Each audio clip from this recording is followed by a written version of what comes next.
Salut à tous, c'est Mickaël. Aujourd'hui, on va prendre le temps de pouvoir parler un peu du niveau de sécurité des sociétés françaises. Donc je vais le faire en extérieur comme la dernière fois, c'est quand même beaucoup plus agréable de pouvoir échanger avec vous. Donc aujourd'hui, j'ai envie de casser un petit peu le mythe du niveau de sécurité des sociétés françaises. Alors avant de pouvoir rentrer vraiment sur l'aspect cybersécurité, je pense que ce qui est extrêmement important, c'est de rappeler déjà comment est gérée l'informatique globalement dans la plupart des sociétés en France. Vous avez plusieurs types de structures, en fonction de la taille, il va y avoir des équipes qui vont être internalisées ou pas pour faire ces différentes choses. Donc soit pour maintenir les serveurs, soit pour maintenir le réseau ou autre. On va commencer généralement par les plus petites structures. Les plus petites structures, soit elles ont une informatique qui est complètement détachée de leur réseau traditionnel, parce qu'ils utilisent des services comme Office 365 ou autre. Donc là, ça ne va pas forcément trop nous intéresser. On ne va pas forcément se focaliser là-dessus. Nous, on va commencer à se focaliser plutôt sur les PME, où en général, ils ont une petite équipe informatique, ou du moins, ils ont un correspondant informatique. Alors quand j'appelle un correspondant informatique, c'est quelqu'un qui est capable, on va dire, de gérer à minima les incidents du quotidien, mais ils ont besoin en général d'équipes extérieures pour arriver à maintenir les serveurs, pour arriver à les mettre à jour, pour arriver à monter une architecture vraiment complète. Donc là, dans ces cas-là, souvent ils font appel à ce qu'on appelle des infogérants. Les infogérants, c'est globalement des sociétés de services informatiques qui vont intervenir X nombre de jours par mois pour aller mettre à jour, on va dire, les antivirus, pour mettre en place les différents systèmes de fichiers, pour mettre à jour les différents éléments. Et donc j'ai eu l'opportunité à une époque de travailler dans une de ces sociétés-là. Et donc je peux globalement vous en parler. Et donc le premier maillon en fait de la cybersécurité de la société française, elle se passe à ce niveau-là. Parce que globalement c'est eux qui vont déjà gérer la plupart des applications, sans même parler développement. Là c'est vraiment, on parle uniquement de la partie système et réseau. Et à cette époque-là, comme je vous le disais, moi j'ai commencé à intervenir, à faire du dépannage et autres. Donc à chaque fois qu'on on intervenait soit sur incident, soit en récurrent, mais à chaque fois qu'on intervenait, ça coûtait à la société qui nous faisait intervenir. Donc le temps, il est, on va dire, chronométré. On a uniquement une liste de tâches à faire qui est extrêmement précise. Et là, ce qu'on parle de faire de la maintenance, c'est uniquement le strict nécessaire. Donc les aspects sécurité sont même pas pris en compte en fait. Et c'est ça le gros problème. C'est-à-dire que on va vous dire par exemple de mettre à jour le serveur, ok, pas de souci. Mais si on vient pour un serveur, on fera pour un serveur. On ne fera pas pour l'ensemble des serveurs. Si jamais des serveurs qui ne sont plus mis à jour depuis très longtemps, et ben globalement, ça nous embête pas trop, tu vois. C'est ça qui est vraiment problématique en fait. Aussi, la seconde problématique, c'est la gestion des mots de passe des clients. Alors, je ne sais pas si c'était particulièrement dans la société où je travaillais ou si beaucoup d'infogéreurs le font, et je pense que beaucoup d'infogéreurs le font.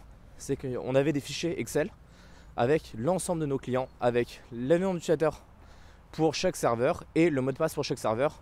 C'était en général très souvent le même au passage. Donc ce qui fait que si jamais il y avait une société qui était compromise, bah, globalement l'ensemble de nos clients aurait pu être compromis. Donc ça, bah, déjà moi ça me posait en fait des problèmes quand on travaille dans la cybersécurité et qu'on voit ce genre de choses. Bah, on essaie de leur monter à la direction, on essaie de leur expliquer qu'il y a d'autres manières de faire. Mais eux ils sont toujours dans l'optimisation parce que les journées elles sont facturées pas très cher aux clients pour les interventions. Et donc ils veulent au maximum rentabiliser en fait les interventions.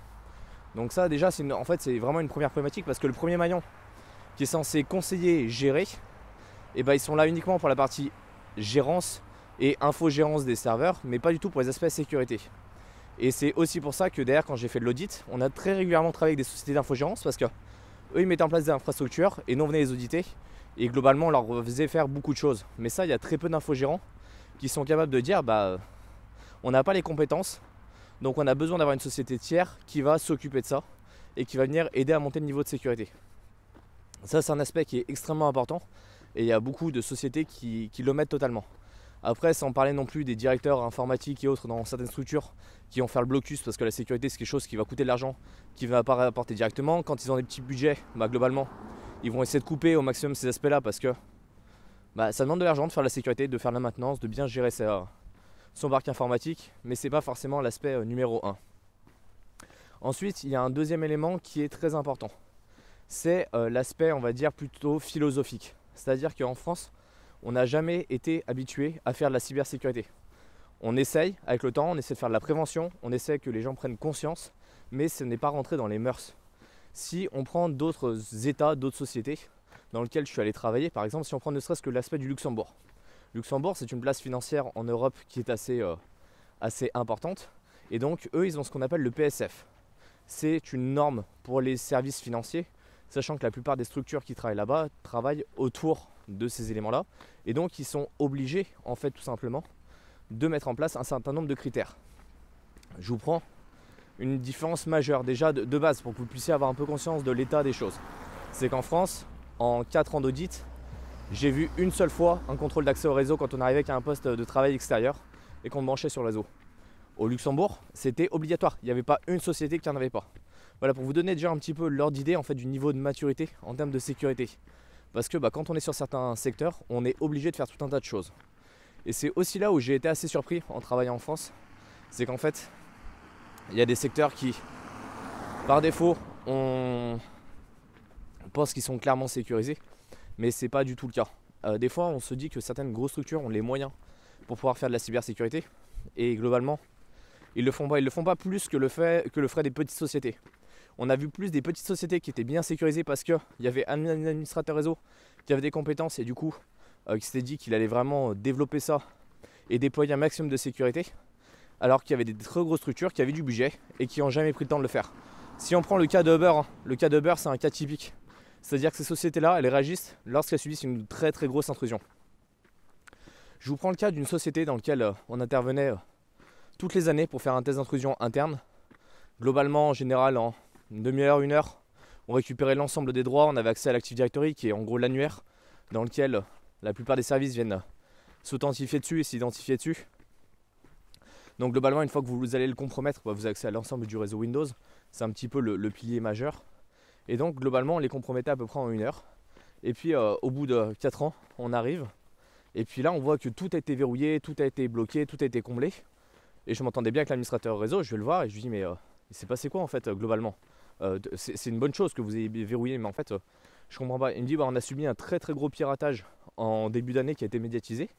Et en fait le directeur a débloqué 10 millions d'euros pour aller sécuriser le réseau, alors que ça faisait des années qu'on lui demandait qu'il ne voulait pas lâcher ne serait-ce qu'un euro. Et donc là pendant 4 mois, il y a eu 40 personnes qui sont venues pour travailler pour faire la cybersécurité. Donc bien sûr il restait des choses parce que on peut pas tout corriger en 4 mois. Mais ça leur a coûté beaucoup plus cher entre le piratage et le fait d'aller déployer des gens que de faire la sécurité sur la maintenance et sur le long terme en fait. Et ça je sais qu'il y a beaucoup de structures qui ont du mal à le comprendre et beaucoup de dirigeants qui ont du mal à le comprendre. Mais on est là nous aussi dans la cybersécurité à essayer de leur expliquer, à essayer d'inculquer les valeurs en leur expliquant que ça leur coûte moins cher. Et donc d'un point de vue économique et stratégique c'est plus intéressant. Mais c'est pas rentré encore dans la mentalité française. Et sans même parler en fait des fois de certaines sociétés qui essaient d'inculquer des éléments de sécurité à leurs employés. Et à côté de ça, on a certains directeurs financiers. Je prends l'exemple d'un échange que j'avais eu avec une dame. Et cette dame, elle nous sort tout un tas de clés USB. Donc là, on a un peu de mal à comprendre. On lui dit, mais qu'est-ce que c'est tous ces éléments-là? Et elle nous dit, c'est toutes mes sauvegardes. Enfin, mais il y a des sauvegardes sur les serveurs qui sont disponibles. Ah non, mais j'ai pas confiance dans le système. Du coup, toutes les données financières de l'entreprise, je les stocke sur des clés USB qui sont bien sûr pas chiffré parce que sinon c'est trop compliqué, c'est trop embêtant.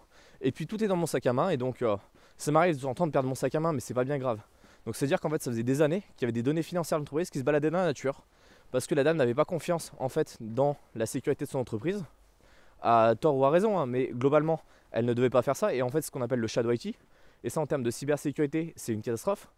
Et en France on en a beaucoup, il y a beaucoup de sociétés où les directeurs informatiques des fois découvrent un petit peu des sous-systèmes cachés. Il y a 2 raisons générales à cela. La première, tout simplement, c'est parce que l'informatique n'est pas capable de répondre correctement aux besoins de l'utilisateur. C'est-à-dire qu'ils ne fournissent pas les services qui sont attendus par l'utilisateur. Et la deuxième raison, potentiellement, c'est que les utilisateurs ne sont pas assez sensibilisés ou qu'ils n'ont pas forcément envie de trop respecter les règles. Globalement, ça on l'a vu dans d'autres pays. Et je sais qu'en Afrique subsaharienne, quand je suis intervenu là-bas, globalement, c'était le problème majeur en fait.